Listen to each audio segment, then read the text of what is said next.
Welcome to In the Ven Zone with Christine McKay, where we get candid about what it takes to negotiate effectively. You'll learn from the challenges and successes of entrepreneurs, executives, and experts. We help you change the nature of your negotiations and get more from every deal you do.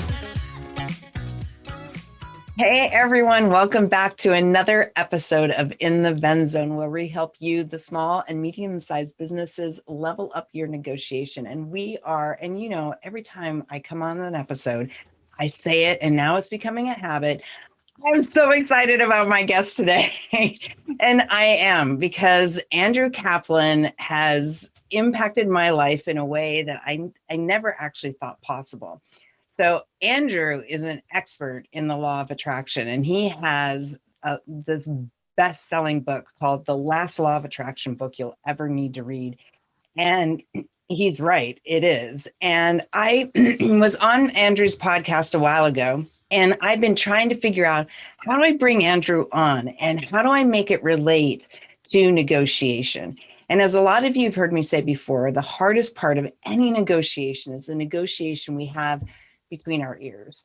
And the law of attraction can help you address that. And who better to have than the man who has the #1 best-selling book in this category on the market right now. He was featured in Forbes as one of the 21 books to read in 2021. He's been featured on Yahoo multiple times for the same amazing thing.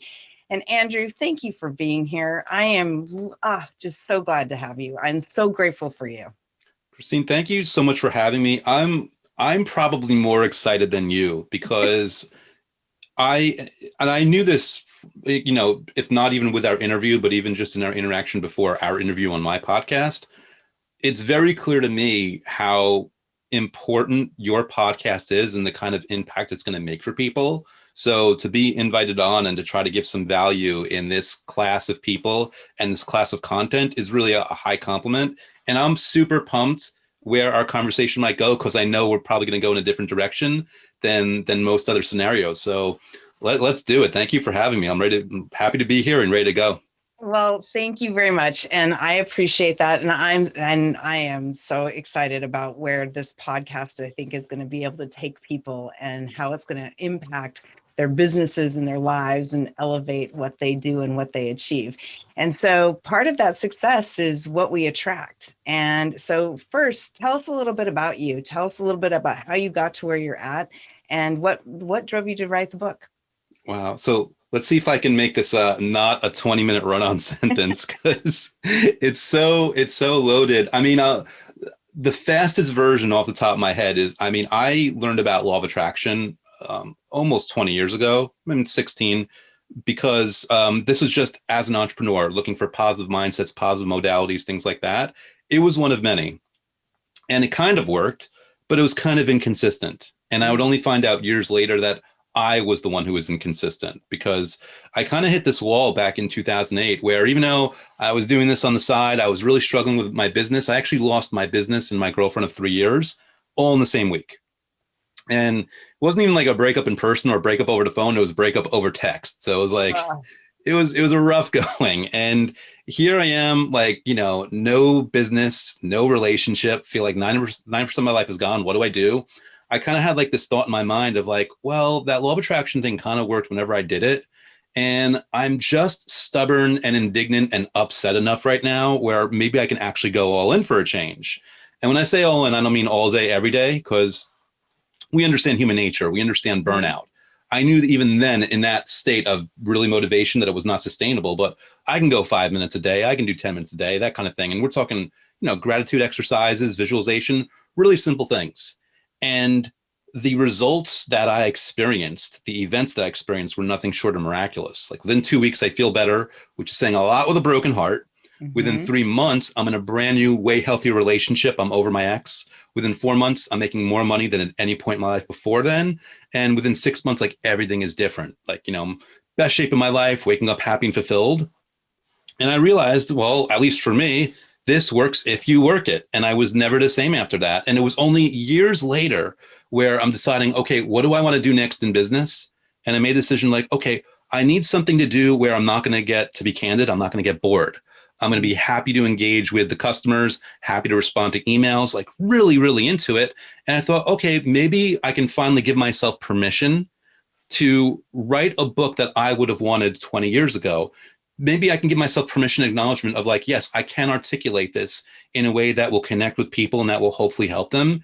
And I just went with it. And you can see like this title, it's a bold promise. So you're either going to be loved in the reviews or get killed in the reviews, because you've got to live up to it. And fortunately for me, it clicked the way I hoped it would. A lot of 5-star reviews. And I've just been riding that wave of momentum ever since, and really grateful for the journey so far. Well, thank you very much for sharing that story. I can't imagine. I mean, I went through a divorce, and I mean, I had 3 kids when I was doing it. But getting over it in 2 weeks is quite the thing. And I mean, it's clear the things that just what limited vision I have into your world, right? Because we're part of a masterminding group together, and what limited view I have into your world, being able to, I'm seeing you manifesting your success. I mean, your book has sold over 50,000 copies, and you have well over 1,000 reviews on Amazon.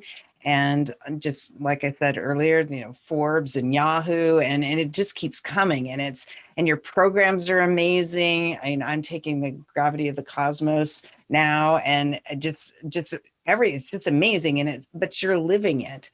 And, one of the things, for the audience, one of the things that I had been thinking about when I was trying to figure out how to get Andrew on the show is bringing it into my own mind and thinking about negotiations that worked really well for me and negotiations that didn't work so well for me. And the ones that worked really well are ones where, unbeknownst to me at the time, because I didn't have the language, I was doing a law of attraction. I had this view that it was just going to happen. Mm-hmm. So tell us more about the law of attraction, because I'm sure some of our listeners have no idea what the heck we're talking about. So tell them a little bit about it. It's so interesting. I mean, the law of attraction, it's funny, my YouTube channel, I explained it in 60 seconds. And now there's always like, I've got to meet that standard. But it's basically like, what you think about, what you focus on manifests into your life. And if people like, well, how does it actually happen? Well, if you look at us under a microscope, even though we look and feel solid, we're actually vibrating. And everything around us is a vibration. And including your thoughts, so when you think about it, you're like, your thought is kind of like this abstract thing in your mind. It's actually not. It's a vibration that resonates out there with the universe, and the universe finds that similar vibration and mirrors back the experiences and even like the holograms of what's going to happen, which is a long-winded way of saying what you think about comes into your life. But let's say I'm wrong about that, or that I'm lying, or that I'm deluded, or who knows what. Somehow, some way, there's something going on in your mind, whether it's communicating with the universe and bringing it in, or it's just your subconscious mind is so powerful that it's a supercomputer that you will notice things, or you will take certain actions. So again, here I'm not making my 60-second mark, but just to give someone an example, imagine you're trying to manifest like a job promotion, and you focus on it every single day, and you're thinking about it with good feelings. And then all of a sudden, you notice people are in the office are taking to you a little bit better. They're more responsive to you. They're listening to your ideas more. Well, what happened? Did the universe magically like reach out and touch them? Well, maybe. But also maybe you don't even realize your subconscious mind behind the wheel. The cadence of your voice is different. There's more confidence and certainty. You're standing up straighter or sitting up straighter. You're coming up with better ideas because your supercomputer subconscious mind is coming up with these different things and feeding it through you. In other words, I believe that a huge part of this is the universe, is energy, is vibration. But the beauty of it is I don't have to be right in order for people to achieve or experience or enjoy a result. Because maybe it's the universe, maybe it's the subconscious mind, or maybe it's something that we still haven't discovered that we can't see, feel, or taste or touch. But something's happening when you focus with gratitude on things that you want, by hook or by crook, things come to you. And if you don't believe me, try it as an experiment, because the worst thing that can happen is you spend 5 minutes a day feeling good about something, where instead you could have been worrying about your finances or your relationship or your job or whatever else. one of my, I have a black belt in martial arts, and one of my instructors used to always say that worry is nothing more than negative goal setting, because what we focus on, what we focus our mind on, we bring into action. It's almost like when we buy a car, right? Or we're thinking that we're gonna, like my daughter's looking at a Toyota RAV4 right now. And we were driving this weekend, and it was like, God, she saw every dang Toyota RAV4 that was on the road. Not that she's ever noticed one ever before, but because now she's thinking about buying one, that's all she sees. And she even sees and pinpoints the color of the one, oh, there's the one in the color I want. And I'm like, oh my gosh. But it feels a little bit like that sometimes, that we start telling ourselves this is what we want, and then we start to see it. And sometimes we don't see it with our eyes. Sometimes we feel it, which you and I've talked about, because I'm not a visual person. And so I don't visualize very much. I feel things. So I don't see, like if I'm doing a visualization exercise, I don't see myself on the boat, on the ocean, but I can feel myself, feel the wind in my face, and I can smell the ocean spray, right? And so it's that, but I don't see the boat that I want, but that's, so there's also a different way of experiencing that whole process as well. Yeah. And it's a beautiful thing. And it's also a challenge in the sense that if people, they'll read a standard book or standard way you're supposed to experience something. And if they're not feeling that, they tell themselves that they're not doing it right. And, it's a very dangerous fine line to walk. Well, in truth, if you're getting any kind of positive experience while thinking about what you have or what you want or both, you're doing it right. It's working. It's doing exactly what it's supposed to do. And the real key distinction is to understand everyone's going to experience this in a unique way, but also everyone can approach it in a unique way. Like in my book, I'm very meticulous about making exact step-by-step instructions, but that's really so people that want to follow that can. There is simultaneously an invitation to them to tweak it in any way that they want. And then, maybe when I say do X, Y, and Z in the step, they'll do Z, Y, X or whatever. Like as long as they're still getting that benefit, as long as they're feeling good, that's all that matters. Well, I mean, one of the things and this sounds very simplistic, and this is very personal, right? But I was saying before we started recording that one of my totem animals is an eagle or a hawk. I love birds of prey. And we were walking, my daughter and I were hiking, and I happened to see kind of this board that showed different animals on it. And one of them was the eagle. And I didn't think much of it, but I'm walking along and I'm just noticing every little thing in nature, like this little teeny tiny ant that crossed in front of me. And I was just like, and we were walking up a really steep hill, and it started a conversation. I said, I am so grateful for that ant. I said, but can you imagine, this hill is really steep. Can you imagine being this ant and looking up this hill and walking? Because I can't imagine how much bigger this hill would seem to an ant. And as soon as we turned the bend, there was this beautiful golden eagle, and he was right there. And I think, I mean, some people might think that sounds kind of woo-woo to quote a good friend of mine, but I've come because of your book and because of the programs that I've taken that you offer. I have come to I'm seeing it, and I'm seeing it in my business too, which is amazing. And first of all, thank you, whether it's my book or anyone else's book, thank you for acknowledging it, because that's where the gift is for you. The fact that you can notice and acknowledge it is what fuels it and reinforces it. Whereas someone else, they might experience that and they just brush it aside. And then all of a sudden it's not in their awareness anymore, and they are not inviting it there. It's still there. I mean, there's so much abundance that we don't realize, no matter where we are in our lives, that's almost begging us to claim it. But by that same token, a lot of us, through fixed mental patterns or whatever else it might be, are holding it away from us. So thank you for acknowledging that in service to yourself, because that's like the secret sauce. That's the formula right there. And I'm sure that it bleeds over into many aspects, like even in your negotiation style as well. It absolutely does. I mean, my husband changed jobs this summer, and he had been unemployed for quite a long time. many years ago. And so we moved from Boston to California. He took a job with his dream company, but he took a massive pay cut after having been unemployed for a few months. He was really nervous about needing to get a job, but he got it. It was with his dream company. And I'm not going to say the company, but it was his dream company. And so when he decided he was ready to leave and move on, he really wanted to figure out how to recover, because he never was able to recover what he gave up to take that job. And he never made it back up again. So he was making far less still than he was when he had his job before. And he kept telling himself, I can't, nobody's going to pay me that. Nobody's going to do that. And I was like, you've got to stop thinking that way. And so what we did is we used data to help build a story for him that allowed him to get to a different point. So now he got a new job, and he's making more than what he would have likely been making even if he'd stayed in the old job from before, because he had that change in his thinking, because he could start seeing himself, and he changed kind of how he saw value that he contributed as well as what was possible.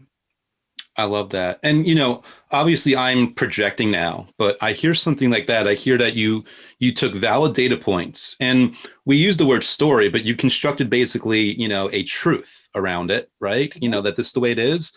And because of that, I'm pretty sure, again, I'm projecting here, that the way he carried himself in those job interviews, or even in the emails that he sent out to reach out for a cover letter, there's something to the cadence and the structure of your wording and the tonality of your voice when that's in the mix, that people can feel on the other end. Meaning, I totally believe the fact that he took those data points and the fact that he allowed himself to accept the fact that he can be paid that much, that came through in his communication. And because of that, it came through to the people receiving the communication, and they saw it as valid. Whereas someone that knew they were lying to themselves, they're going to structure their wording differently, and the person on the other end is going to see through it and feel something off. Maybe they're going to feel something off consciously where they can put words to it, or maybe there's just going to be something in their gut like, this person's not the one. And that's why it's so important to whatever measure you can. I mean, obviously sometimes things are going to feel out of reach, but to whatever measure you can, at least accept the fact that you're always worth more than you ever are acknowledging yourself for. There's always something more for you. And just that truth, or just being able to accept that, opens the door for better things, which opens the door to a stronger, more efficient, more useful communication that's going to result in a lot of cooperation in those negotiations that you're doing. And that's huge, because one of the things that I find that when I have a stronger sense of value of what I'm asking for, it does put me, it creates kind of, as our friend Blair Dunkley will call, self-confidence versus confidence, right? Internal confidence. And it allows me the opportunity to be more curious about my counterpart. So it does inform how you communicate, because when you're more confident in what you're trying to say and what you're trying to convey, it actually can give you, not crossing into arrogance, but it can give you more room to be curious about what your counterpart is doing and saying. And it allows you to be more observant, because you're standing more in your power, and you have just more of, and I don't know how else to put it, that you just have more about what you want. And then it gives you room for that curiosity, which I've had a number of people recently tell me that, oh, wow, the thing I learned the most in your presentation was that I need to think about my counterpart. And I'm like, okay, I didn't even realize that people, I do know that people don't do that, but I'd not had anyone ever actually say that to me. But when you have more confidence in yourself, you gives you that runway to be more curious. Yeah. And the way I interpret it, and I'm interested in your thoughts on this, is it's not just a confidence, it's a relaxed confidence. And what I mean by that is, when you're relaxed and you're confident and you're a good person, and you know deeply inside of you that you're going to get what you want, things are going to work out, of course, you don't want to screw over the other person. You want to be in service to them also. You want to win. And that, again, that'll come across You can't fake it. It'll come across naturally through how you behave because you've got that mindset, because that's how you're looking at things. And it might be a thing where people don't realize it's going to, in my opinion, again, you're the expert, I defer to you, but in my opinion, it's going to lead to a much healthier negotiation in the sense that the way you're coming across will make them relaxed enough to ask for something that they would not normally have asked about, that they needed, that if they didn't have, they will resent 5 months later. It's about having a rapport. You're creating a rapport with them through your own ease and confidence with who you are as a person, because your abundance mentality versus scarcity mentality allows you to be more abundant in how you treat them, which gives them the comfort and the space to really engage with you and really get a deeper, more profound, more important, more long-lasting, more resilient negotiation and arrangement that's going to hopefully be healthier for a lot longer time.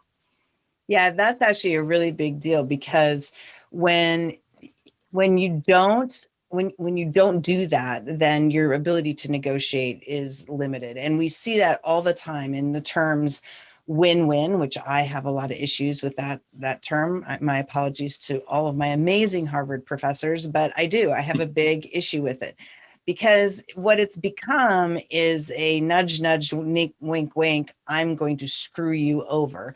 And, as we were talking about earlier, for a couple of times in the last week, I've had somebody say to me, well, it was a decent deal when you both walk away unhappy. And I'm like, no, that's not the case. Because if you were really effective at negotiating, you'd figure out where there's more value with each other and how to divide a bigger piece of bigger pieces of the pie is bigger than what you think it is. And so this win and this win-lose thing ends up becoming, I've got a piece of pie, or I've got a whole pie. I'm going to cut it in 8 slices, and there are 8 slices to have, right? And I talk about an egg. You've got one egg, and it's a raw egg, and it's in its shell. And how do you divide it in thirds? 3 people want the egg. How do you divide it? And universally, people say they boil it and they cut it up, or they scramble it and they divide it in thirds. But if you poke a hole in it and you drain the yolk from the white, and the yolk and white out of the shell, you have an empty shell, and then you separate the yolk and the white. And now you have 3 separate and distinctive parts of an egg that now 3 people can share and get value out of, right? And that's negotiation. Effective negotiation is about, how do I make that egg still stay an egg, but divide it up in 3 parts? I love that. Without destroying part of it or changing its properties. Right. Because one person can say, I'll take some of this yolk because we're supposed to get an equal amount, where they only care about the shell. And the other 2 people just don't care about the shell. Exactly. And so you can have somebody who is going to compost the shell or turn it into a piece of art. You're going to have a baker who's going to glaze some baked goods, and you can still make an omelet out of the egg whites, right? And so it's that ability when you have that quiet confidence, that comfort in who you are able to think more creatively about how to divide that egg. Mm-hmm. Yeah, I love that. And, I hear you say that when you're talking about win-win. If I'm understanding correctly, the thing that you have against the win-win is really a lot of times people are hiding behind a false narrative where they don't even care about people getting their own unique wins. They're just trying to look like they're good so they can get an advantage in the negotiation.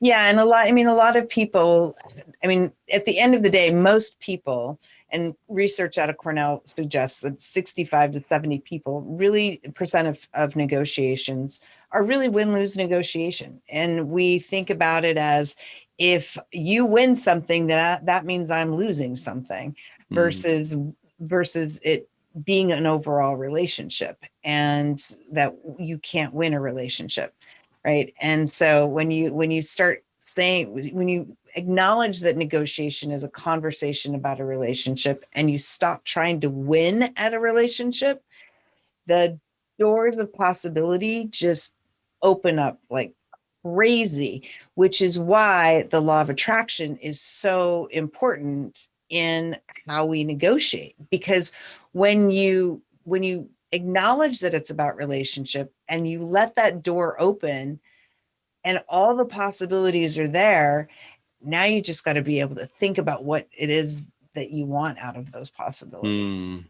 I couldn't agree more. And it's one of those things where John Carlton, he used to use the word spooky for this kind of stuff. Like things just happen. Again, you can put whatever word you want to it. It's one of those things where you kind of let down your walls enough where you're saying, I'm going to invite, this result that I want. I'm going to focus on us having a good conversation. I'm going to focus on harmony, regardless of what form that harmony takes. You will be surprised to see not only how that other person shows up, but how you show up. And it really is, it's such a weird, esoteric, intangible thing. But the fact that you show up in a unique way, which affects how the other person shows up. They could have shown up as a completely different person, or maybe they showed up exactly as they were supposed to. But if you were thinking in a negative way, they read that in you immediately, and then they respond in kind. It's all about what do you bring to the table as who you're showing up as that will create the invitation for them to be the most harmonious match. Yeah. And let's talk a little bit about gratitude, because you do a lot of work in gratitude. And, and you and I talked a little bit, I think, when I was on your show about gratitude. So gratitude is becoming, just like win-win has become this thing that people are using kind of as a battering ram sometimes. And they're disingenuous about the idea of both parties winning. Gratitude, I'm starting to see people using gratitude as a weapon, and especially in certain circles. And I just want to have you talk a little bit about what gratitude means to you, and what practicing gratitude means to you. Yeah. Well, thanks for even bringing that up. That it's misused, not the element of gratitude itself, but the concept of what it means to people. Where it's in the law of attraction space, not that people are necessarily intentionally doing this, but it's like almost like a fad. It's almost something like, oh, you just say gratitude and you pay lip service to it. Like, what does it really mean? To me, gratitude just basically means appreciating and acknowledging what you have, not only as a means to enjoying the moment, but also as simultaneously a means to, sending that communication out to either the universe or your subconscious mind, whichever one you believe in more, to reaffirm that energy and reaffirm those circumstances that more things come into your life to be grateful for.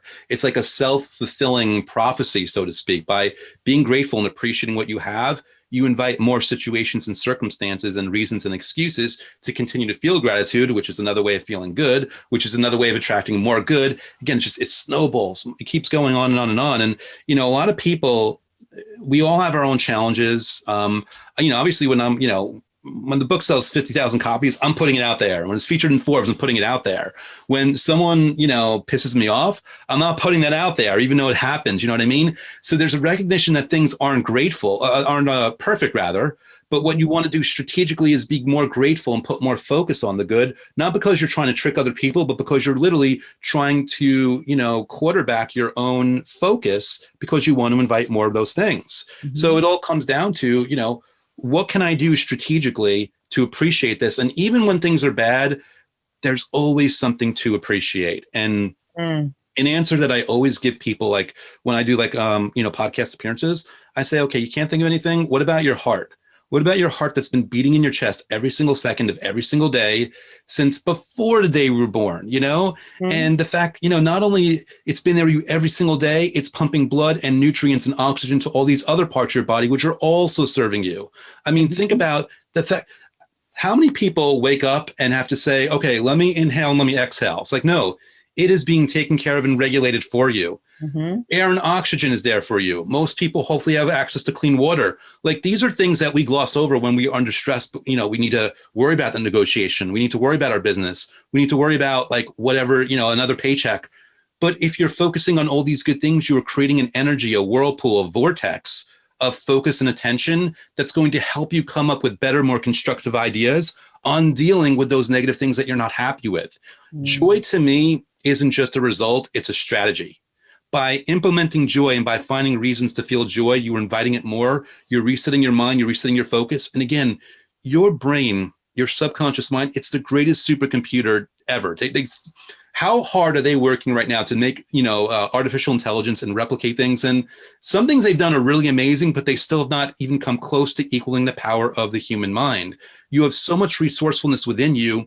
And here's my long-winded answer. you access that. And there's one of many ways, but one great way of accessing it is through simple gratitude.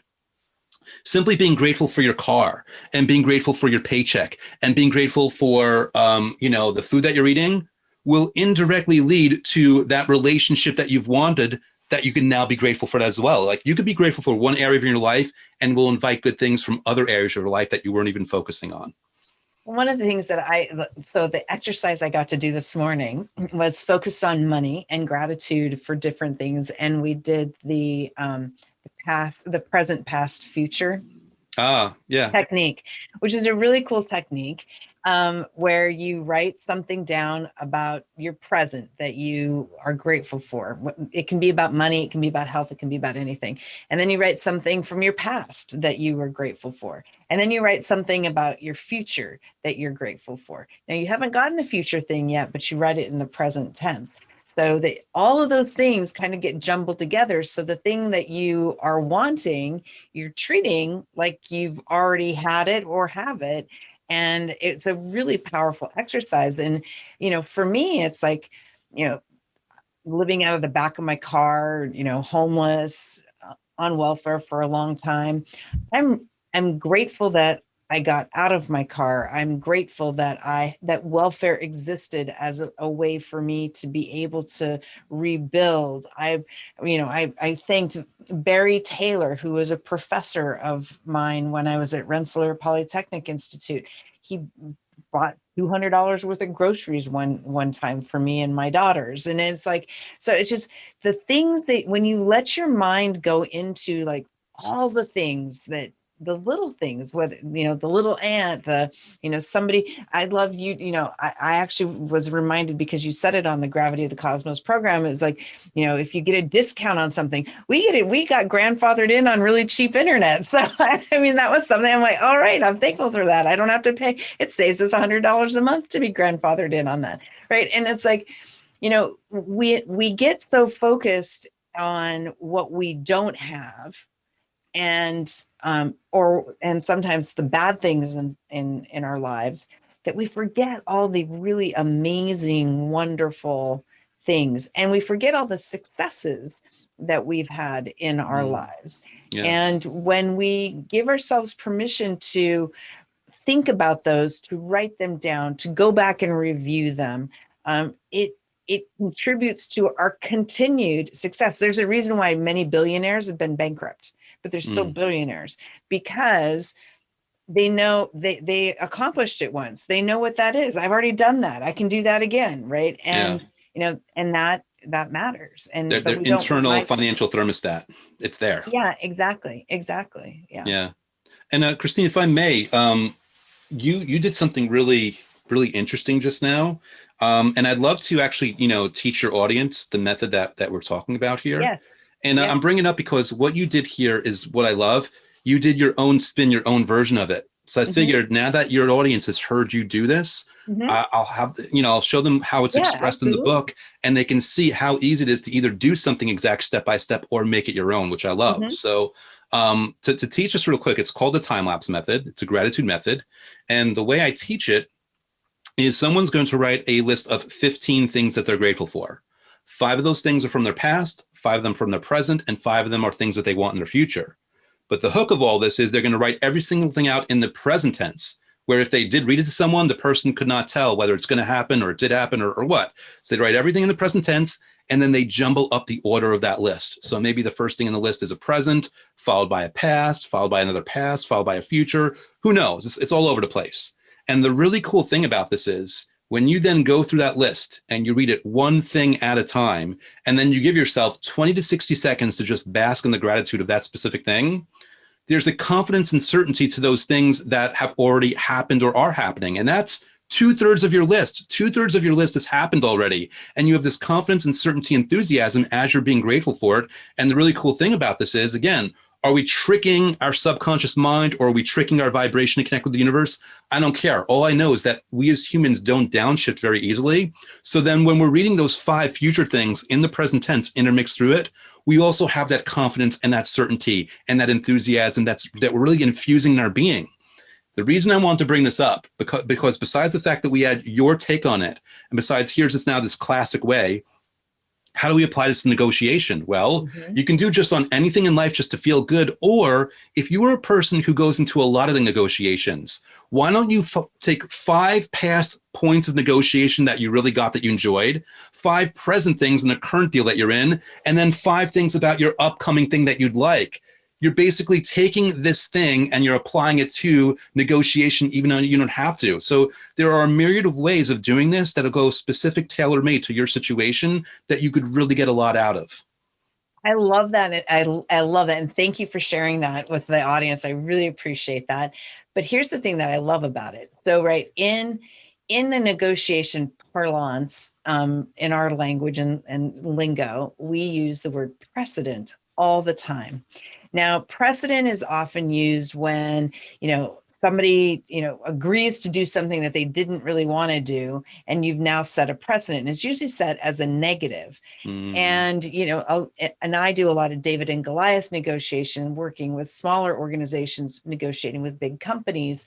And it's like, oh, but if we set that precedent, then that's going to hurt our revenue, et cetera, et cetera. Or if you're the bigger company, it's like, well, if I give that away, then I'm setting precedent, right? Well, this exercise lets you acknowledge as the negotiator that you are indeed setting precedent, and you're taking ownership of that precedent, and those precedents that work best for you in your negotiation, you're going to make those continue to happen. And I think it's really important, especially because a lot of our audience are smaller and mid-sized companies.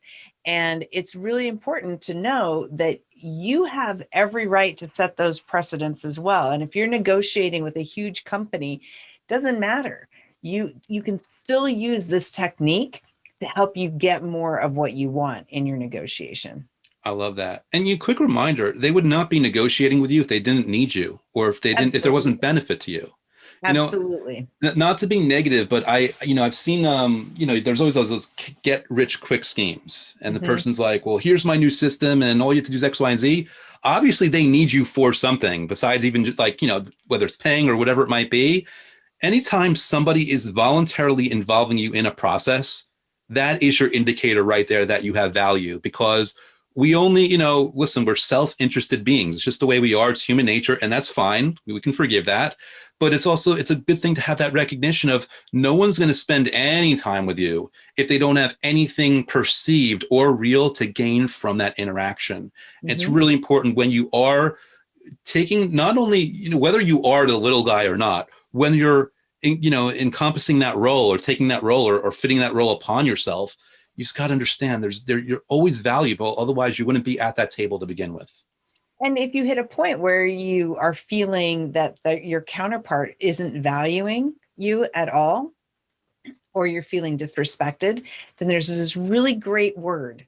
It's got 2 letters in it. It's got an N and an O, at least in English, but it's a short word in every language. Yes. Just say no, and you get up and you walk away, because that's the ultimate leverage. Walking away is your ultimate leverage. Yeah. And when you know what you're trying to attract through the various different techniques that Andrew talks about in his book, when you know what you're trying to attract and you have clarity on where you're trying to go, whether it's overarching for objectives for your business or your personal life, or specific to an individual negotiation, when you have that clarity, then you just know, okay, this isn't the right person. This isn't the right company. This isn't the right relationship. Okay, it's out there. It's coming. I don't need to sweat about it. I don't need to worry about it. And that, oh man, the amount of power and freedom that gives you is just incredible. Yes. It's so powerful. And Christine, I want to defer to you here right now. You are the expert, so please tear what I'm about to say to shreds if I'm misleading people. But a personal approach that I might have just based on my personality and perspective is, if I think I'm not being valued, I'll just outright say, like, listen, don't take this the wrong way. I feel like the value I'm bringing here is not recognized, and maybe I'm not recognizing it. So maybe you can tell me, what can I bring to this, or what is my company or organization bringing that's giving you guys value? And then again, rip this to shreds if I'm wrong, but the way I see it's like, all of a sudden you've opened the door, it's like, well, we want you for your distribution, or we want you for blah, blah. Okay, cool. Let's talk about that.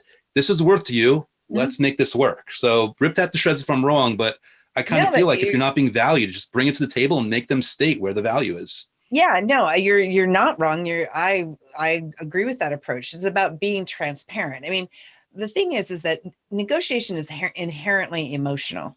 Once you know that you want, or you think that you want something from somebody, your emotions are fully engaged. You cannot put them on a shelf. You cannot ignore them. It's better to just acknowledge them. And Yeah. so I have many times in a negotiation will say, I will acknowledge my feelings. I feel that this is how I'm being treated. I'm unhappy about that. This is, whatever. And I'll acknowledge that. And what it usually does is it usually creates an opportunity or an opening to ask more questions in a different way. And so, because I often say that except in sex, where no is no. So except in sex, no is an invitation to ask another question in a different way.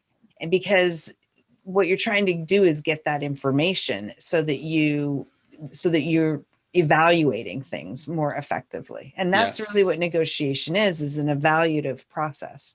Now, I'm going to make an assumption right now, and I'm going to assume that there's certain people that are listening to this conversation right now and even agreeing with it, but saying, there's no way I'm doing that in negotiation, because they don't want to risk blowing the deal up. And I think it's important to note, I mean, listen, everyone's got to make their own decisions, but Eben Pagan, I learned a term from him called wanting attacks, where sometimes you want something so badly that you're going to act in contradiction to your interests just because you think that you need that thing, which is really just a fancy way of saying scarcity thinking. And I'm not in each person's business, but I would argue that abundance thinking is so brilliant and beautiful because it bleeds across so many different ways. Not only does it serve in the sense of owning your power in a negotiation where you're not beating up the other person, you're just owning your own power, but also, it dictates or, it governs your decisions on other things in your business where you're reaching for the positive, where you're seeing the positive, you're being more resourceful. Like there's so much more to abundance thinking than scarcity thinking. And I would argue that if someone is scared to make a certain move that isn't rude, that they're scared is going to blow up the deal, they might be stuck paying wanting attacks and they might be stuck in scarcity thinking. And it's a wonderful opportunity of an awareness to notice it. And if they do notice it and they don't know why, ask themselves the questions why. Like, why is this deal so important? Is this a deal that I need right now? Or is it a deal that I can do other business and get this 3 years from now when I'm much stronger and can really build it? Like, what are the questions I can ask to have a better awareness so that I can have a better real result? Because in the end, we all want this to be a sustainable deal. We don't want something that's going to blow up anyway in our faces a month later. Yeah. And one of the things that like Blair Dunkley talks about is safety versus comfort. And so when we become afraid that something is or is not going to happen, one of the kind of things that I use is one of his mind models is this a safety issue or is it a comfort issue? Because if I'm going to be safe, if the outcome is not what I want, but I'm still safe, then is it really that bad? Probably not. It's probably okay as long as, because when we get in that mindset, it's our brain saying, right, because our brain, like one of my other favorite quotes from my martial arts instructor is that, when people are kind of screwed because we are comprised mostly of water and electricity, and water seeks the lowest level and electricity seeks the path of least resistance. So we are not geared toward making change and making big moves. And so when we think in a scarcity mindset, it keeps us stuck there. And that fear is our brain telling us, I just want you to be safe. I'm here to protect you. And that's what it's there to do. And so you've got to move beyond that. And when you start thinking in an abundance mindset and thinking about the possibilities, then again, I mean, the world just opens up for you and you're able to be, when you start thinking about possibilities and how this benefits you in a negotiation, is that you can have 10 things on a list that you're negotiating and you get 2 of those, you get 8 of the 10 and you can go, oh my gosh, I got 8 out of the 10. But if you were thinking about it, the 2 actually created more value than the other 8 but you're so myopically focused on just one item at a time because you're just thinking about that. You're not thinking about the possibilities as it stretches out across all of the list or beyond the list, because you're not even exploring what value is possible outside the list. Mm-hmm. And you could have created a completely different, more amazing relationship if you stopped looking just at the list. Yeah, couldn't agree more. And I love what you say also, you mentioned about just talking about safety, and the parallels are so interesting because I kind of go into this a little bit in my book where I give my version of the ego. I realize like I'm not a clinical psychologist and the definition isn't exact, but I always explain the ego in the context of us having three minds, and we have a conscious and we have a subconscious, and right in the middle, we've got that ego, which is stronger than the conscious mind, but nothing compared to the subconscious, and how the ego, as I define it, only has one purpose, and that's to keep you alive. Yep. And all it knows is right now where you are in your life, in your business, in your health, even, like everything, you are alive right now. So it does not want to risk the status quo. So oftentimes that discomfort, it is like, the other end of that is something really glorious, but because your ego doesn't really know how to negotiate and doesn't want to risk what it might be, it keeps you stuck in place. It loves you. It's a misguided thing. But the fact is, it's keeping you stuck in place in a way that might not necessarily be in your best interests. And it's really important to recognize that and do something about it and respond in kind in a strategic way so that that doesn't stop you from making progress in your business or your life. Now, I do want to say that one of the things that you mentioned it a little bit earlier, and I just kind of want to go back to it around kind of this idea of doing the law of attraction right. Now, Andrew knows because I texted him one day and I was like, I feel like I'm doing this all wrong. And so he was gracious and got on the phone with me to help me realize that wasn't actually the case. But kind of talk about some of the other things that people can do around so we talked about the time-lapse method. Talk about some of the other things that people can do with respect to the law of attraction to help them move themselves forward in this thinking. Yeah, well, to really hopefully get them the best bang for their buck here, let's talk about the elephant in the room and the fact that, people think it doesn't work. Or I'll never forget, someone wrote me and, they hadn't even read my book yet. They're like, I'm thinking about quitting the law of attraction. And I wrote them back and said, like, listen, that's nice, but you can maybe quit whatever intentional processes that you're putting yourself through in order to invite the law of attraction to bring a result, but it's happening whether you like it or not. It is what it is. And I think a lot of times people have a frustration with the law of attraction where they'll be like, okay, you told me that if I think about this job promotion, I'm going to get the job promotion, but I've been thinking about it for a year and nothing's happened. What's going on? And then we have the hard conversation, which I would hate to hear myself back in the day because I was just as guilty as anyone else, where they were not actually thinking about the job promotion. They were thinking about the lack of the job promotion. And they know whether they were thinking about the actual thing or not. It's because if they're thinking about that promotion with frustration and impatience and uncertainty and doubt and fear, well, that's the lack of the promotion, not the promotion. Whereas if they were actually thinking about it with enthusiasm and anticipation and gratitude, again, we know it's an overused word, but legit, real gratitude, that would be a different thing. And the huge hook to this, the thing that where people, they don't mess up the law of attraction, they just mess up their approach to engaging with it, is they do the method to get the result. And it's like, well, okay, Andrew, isn't that the whole point? I mean, you got this, you're trying to give me this book and it's got all these methods. Aren't I supposed to do the method to get the results? Like, well, yes and no. You're supposed to do the method to enjoy the method. Because, and this is the fine line that we walk, this is the high wire act. When you're doing the method to get the result, you're not realizing it, but you are focusing and reinforcing the energy and awareness to the universe and your subconscious mind that you don't have the result. That's the lack of the result.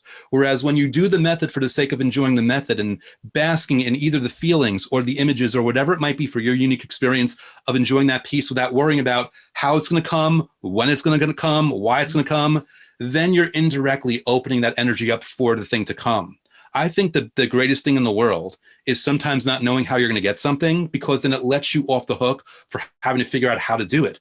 You will let inspiration come, and you're still going to do work, but your action will be inspired. A great idea will come, and then you'll kind of lean in, versus trying to force the issue, versus trying to fight through a negotiation where it's obvious that you guys are not on the same wavelength. Like, what can you do better than that? So my, long-winded, admittedly answer is this is about understanding, Are you actually engaging in a way with enthusiasm and confidence and feeling good? Or are you frustrated? Are you viewing these things as a chore rather than a choice, as something that you have to do versus something that you get to do, whether it's like 5 minutes of gratitude or visualizations, whatever it might be? Mm-hmm. What's the true motivation and true experience in the moment when you're doing it? That answers everything regarding law of attraction. That I love that because I mean, we were talking because I just started Andrew's Gravity of the Cosmos program, and I'm like on day 8, and he asked me before we started recording how it was going, and I missed a day, but then as we're talking, I'm like, I guess I didn't miss a day. I just didn't do the specific exercise that Andrew had on day 6, and I did something else instead. And so, I think that giving ourselves permission to be flexible, including with the time-lapse method, I did it a little bit differently, right? And that's part of what I like about your book, is that there's so many different methods that we can use in that in it. There are a lot, and you can find. You can use combinations of them. You can use all of them. You can find a few of them that work for you. You can do it however it is that you want to do it. But I mean, I talked to you one day. Since I started doing this, I don't know how many times I've texted you or called you a few times and said, "Oh my God, this stuff really works." I mean, I was doing a gratitude thing, and I had a friend call. She was going through a nasty divorce, nasty separation. They were trying to sell some property and distribute the proceeds from the property between the two of them. The husband had all the data, all the information. He had a detailed spreadsheet. He had the access to the bank accounts, all these things. She's not a numbers person. She was freaking out. She thought that he was kind of trying to screw her. His attitude was, this is what the number is, and if she doesn't like it, she can sue me. And she's all freaked out. And we got them to the point where he essentially gave her everything. And this was almost $2.5 million worth of assets. And He gave her everything. And then she split it in half with him. And so, that, and I called you or texted you, and I was like, oh my God. I mean, and I really felt that result came out of gratitude, because I was able to think of different ways to ask questions of each of them that put them in different mindsets, that put them in a different place, in a different position, so that they could act in a way that was consistent with what they were trying to attract, not based on scarcity, because they had grandkids and all that kind of stuff. So their relationship was still going to be around. They were still going to have to hear about each other at minimum.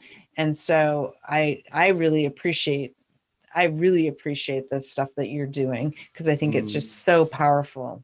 Thank you for that update. Hearing you say that when you sent it to me, and hearing you say that, it made me come up with the word, when you facilitate a different perspective, you create a different result, or you invite at least a different result, and you invite more possibilities just through your facilitation of a better perspective through both of them, giving them that opportunity to see something in a different way, less confrontational, less adversarial, and more harmonious. So yeah, I remember when you told me that, I'm like, oh, that's so awesome. And I remember thinking I don't know what happened or how it happened, but I know that, Christine was basically pulling magic out of herself and sharing it with, these two people, which was awesome.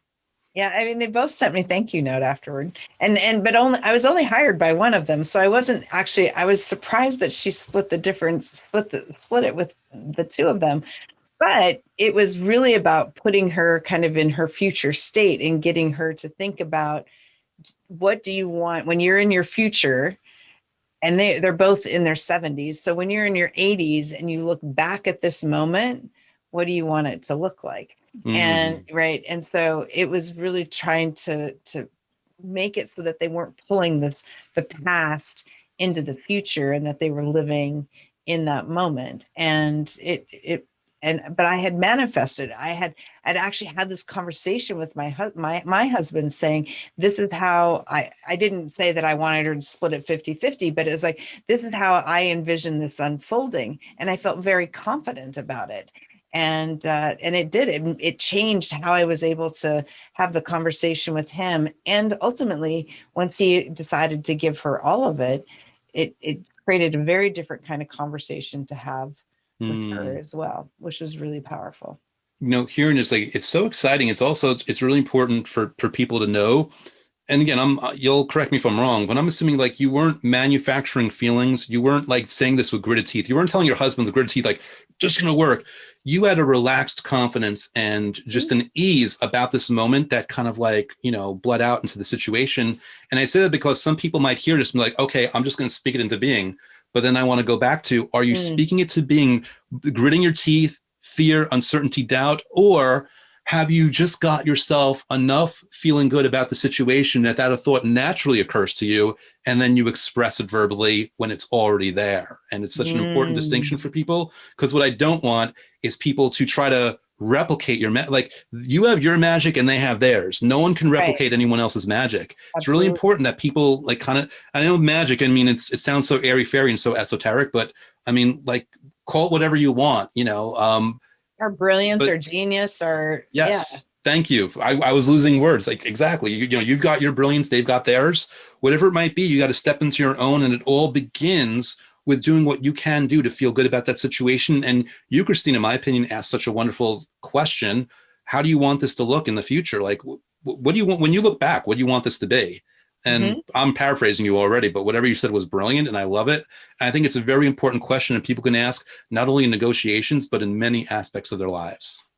Well, and my philosophy, and my people who have listened to the show before have heard me say this, and for those who haven't, I mean, my core philosophy on negotiation is that negotiation is a conversation about a relationship, and you cannot win a relationship. Even if you are dissolving a relationship, it is still a conversation about a relationship, and how you look back in the future, how you look back on that moment, and how you dissolve that partnership, how you dissolve that marriage, whatever it is going to impact you. It's going to matter. It is absolutely going to influence your future. So do it right now. I mean, don't negotiate that effectively now, and so that it doesn't have a negative impact on you in the future, so that you can look back at what you did and your decisions with pride, right? And that goes beyond kind of winning, and whether you're dissolving a relationship or entering into a new relationship, that goes beyond winning, because you can't win in a relationship. And when you see your negotiation as a relationship, it sets you up for a lot longer term, it sets you up for longer term success overall. And it really just builds. I'll say this: I'm not a gamer, so hopefully I'm not butchering this explanation or analogy or metaphor or whatever it might be. But it's kind of like this negotiation that a person listening to is in right now. Not only is the negotiation valuable in the sense of what you're doing then, but it's like when that becomes good, and again, hopefully I'm not butchering this, you gain experience points. And those experience points will carry over into the way you carry yourself into the next negotiation. And then that's another huge thing for your company. And then there's more experience points. And then by the time you're on negotiation 10, not only did all those other deals in and of themselves work out well for you, but you're such a higher leverage point of power with who you are and how you show up in the world, that it just makes so many more dynamic possibilities and such a stronger, more efficient win, for lack of a better term, for both parties as you continue to move forward with longer deals, better deals, more productive deals, more efficient deals. Like everything across the board, it just keeps getting better and better and better. And if you don't have those experience points, and you're in a situation where you're not going to be doing, let's say you're a mid-sized company or small company doing a business with a big company, and you're only going to do one of those deals a year, right? Then get somebody on your team that has those experience points that actually can help move you forward more readily and more successfully than if you tried to do it yourself. Yeah, and not to kill your calendar, Christine, but get Christine on your team. Go reach out to her. She knows her stuff. Trust me. So how can people find you? Pretty easy. Like I always have two links for people. I make it very simple. They can either go to lastlawofattractionbook.com and that'll auto forward to the Amazon listing, where, they can get it either audiobook or Kindle or paperback. But if they don't want to pull their wallets out, like I have a free content through my YouTube channel that's, in support of the book. And that's just youtube.com/Andrew Cap. And, I'll teach new methods and, I've got social media and stuff, but like for the most part, I usually point people towards that because these days, like you can't hire me for marketing consulting anymore. And like these days, like if you're going to glean value, those are the two best resources. So I like make it nice and simple for people. Awesome. Well, it has been an absolute pleasure to have you on the show. And I just am so grateful for you. I appreciate you so much. And I really appreciate the two people who brought us together and who introduced us. And you're making an impact, not just on my life through what you teach, but on the lives of people who I am around and who I am influencing as well. And so it's definitely a ripple effect, definitely. And it's pretty remarkable to see. So thank you for being here. Thank you for having me. And let me just say, the feeling is more than mutual. There, even now, based on the conversation we had when I interviewed you, I still remember things that you told me that helped me make better decisions. So this is my true honor to be on this show today. Thank you so much. And thank you to everyone who stayed tuned in. We are so grateful for you that you are here sharing your most valuable asset with us, which is your time. So thank you very much. I look forward to seeing you on the next episode of In the Ven Zone. And until then, have a great day. Cheers, everyone. Thank you for joining us for this episode of In the Ven Zone with Christine McKay. We invite you to visit our website at www.ven.zone to access the show notes and other helpful resources. Empower the negotiator in you and successfully level the playing field. Join us again next time here on In the Ven Zone.